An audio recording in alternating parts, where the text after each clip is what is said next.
नमस्ते। जीवन ही संघर्ष है, हार मिथ्या है। संघर्ष करें लेकिन समर्पण नहीं।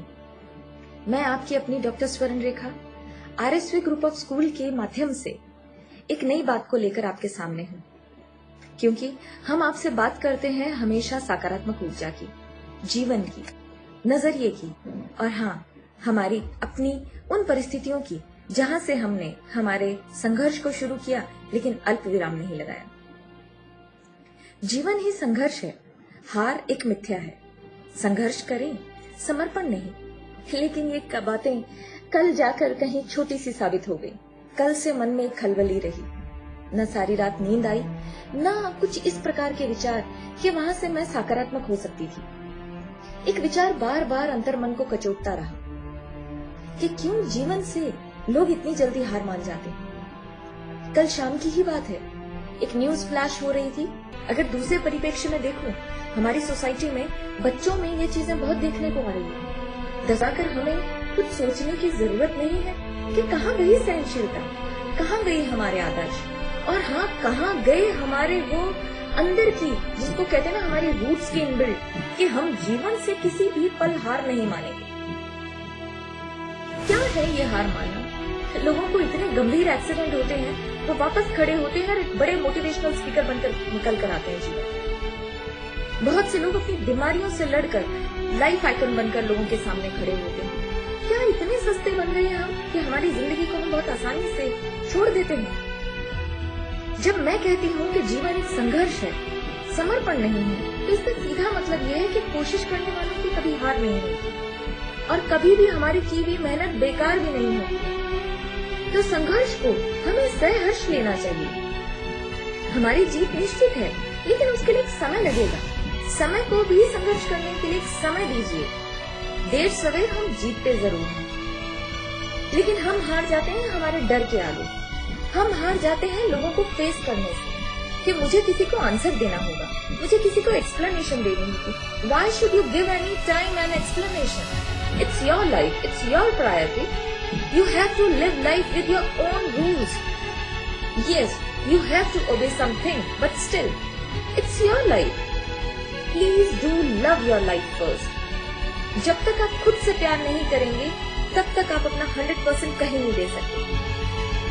पहला सवाल तो मैं आपसे पूछती हूँ, क्या है जीत की परिभाषा?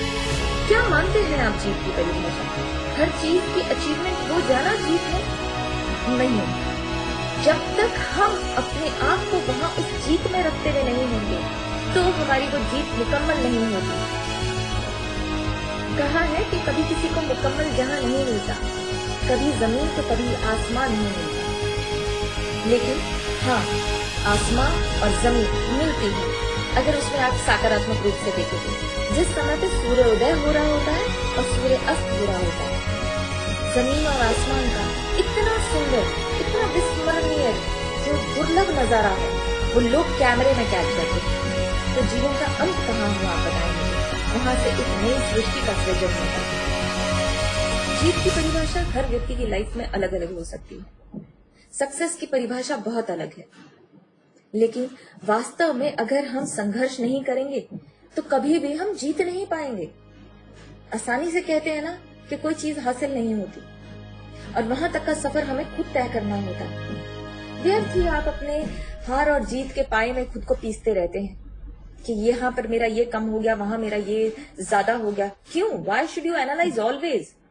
आपको कहीं एनालिसिस करने की जरूरत नहीं है। आपको जरूरत है अपने स्व विवेक से अपने विल पावर को स्ट्रांग रखने की। यही जीवन है। याद रखें, अपने आप को खुश रखें, अपने आप को प्रफुल्लित रखें, अपने वर्तमान में रहें, अपने आप से जुड़े लोगों के साथ खुश रहें, अपने परिवार के साथ खुश रहें। तभी मुमकिन है आप इस आनंद को ले सकते हैं वर्तमान में। ना तो आप हारे हैं और ना ही आप जीते हैं, लेकिन हाँ, सदा संघर्ष करते हैं, कभी आप समर्पण नहीं करते। तो व्यर्थ में अपने आप को किसी भी तरीके के उस गिल्ट में नहीं रखे कि मैंने आज हार मान ली तो मुझे अपने साथ कुछ गलत कर लेना चाहिए। मैथिली शरण गुप्त की कुछ पंक्तियां हैं जो उन्होंने जीवन के बारे में कही थी। नर हो न निराश करो मन को, नर हो न निराश करो मन को, कुछ काम करो, कुछ काम करो, जग में रहकर कुछ नाम करो, यह जन्म हुआ किस अर्थ अहो, समझो जिसमें यह व्यर्थ न हो। कुछ तो उपयुक्त करो तन को, नर हो न निराश करो मन को। जब प्राप्त तुम्हें सब तत्व यहाँ, फिर जा सकता वह सत्व कहाँ। तुम स्वत्व सुधा रस पान करो, उठ के अमरत्व विधान करो। दवरूप धरो भव कानन को, नर हो न निराश करो मन। प्रभु ने तुमको कर दान दिए, सब वांछित वस्तु विधान किए। तुम प्राप्त करो उनको न अहो, फिर है वह किसका दोष कहो। समझो न अलभ्य किसी धन को, नर हो न निराश करो मन को।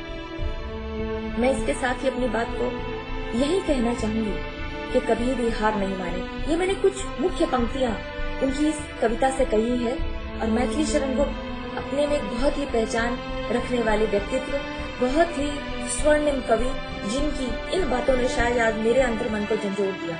और मैं आशा करती हूँ कि आप कभी अपने जीवन में इस प्रकार का कोई कृत्य नहीं करेंगे जहाँ पर आप संघर्ष के आगे घुटने टेक गए या हार मान गए। क्योंकि we never ever give up in any situations. We are Indians, we proud to be Indians. और हमने हार मानना नहीं सीखा, हार के आगे जीतना सीखा। इसके साथ ही आपसे पुनः फिर मुलाकात करूंगी किसी और बात के साथ। नमस्ते।